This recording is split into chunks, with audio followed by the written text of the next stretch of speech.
എറണാകുളം കളമശ്ശേരി കാർബൻഡം കമ്പനിയിൽ പൊട്ടിത്തെറി. പ്രകമ്പനത്തിൽ 50ഓളം വീടുകൾക്ക് കേടുപാട് സംഭവിച്ചു. കമ്പനിയിലെ ഫർണസിലെ ഷെല്ല് പൊട്ടിത്തെറിക്കുകയായിരുന്നു. സുധീഷ് ഗോപാൽ ചേരുന്നു. സുധീഷ്, വിവരങ്ങൾ. ഈ കമ്പനിയിൽ ഏതാണ്ട് 5 തവണ ഇത്തരത്തിൽ പൊട്ടിത്തെറി ഉണ്ടായതായാണ് സമീപവാസികളിൽ നിന്ന് നമുക്ക് അറിയാൻ കഴിഞ്ഞത്. 50ഓളം വീടുകൾക്കാണ് ഇതിലൂടെ കേടുപാടുകൾ ഉണ്ടായത്. വലിയ രീതിയിലുള്ള പ്രകമ്പനമാണ് പൊട്ടിത്തെറിയെ തുടർന്ന് ഉണ്ടായിട്ടുള്ളത്. എന്നാൽ ഈ വിവരം, ആദ്യം പൊട്ടിത്തെറി ഉണ്ടായെങ്കിൽ ഈ വിവരം മറ്റാരെയും അറിയിച്ചിരുന്നില്ലെന്നുള്ള പരാതിയും നാട്ടുകാർ ഉന്നയിക്കുന്നുണ്ട്.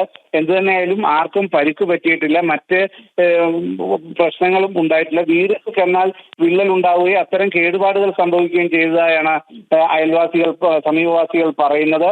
സംബന്ധിച്ച് കൂടുതൽ പരിശോധനകൾ നടത്തിയ ശേഷമേ ഇതിന്റെ എന്താണ് ഇത്തരത്തിലൊരു പൊട്ടിത്തെറിക്ക് കാരണമായത് എന്നത് വ്യക്തത വരൂ. കമ്പനിയിലെ ഫർണസിലെ ഷെല്ല് പൊട്ടിത്തെറിക്കുകയായിരുന്നു. അത് അശ്രദ്ധ കൊണ്ടാണോ എന്തുകൊണ്ടാണെന്നുള്ളതിലും ഒരു വ്യക്തത വന്നിട്ടില്ല.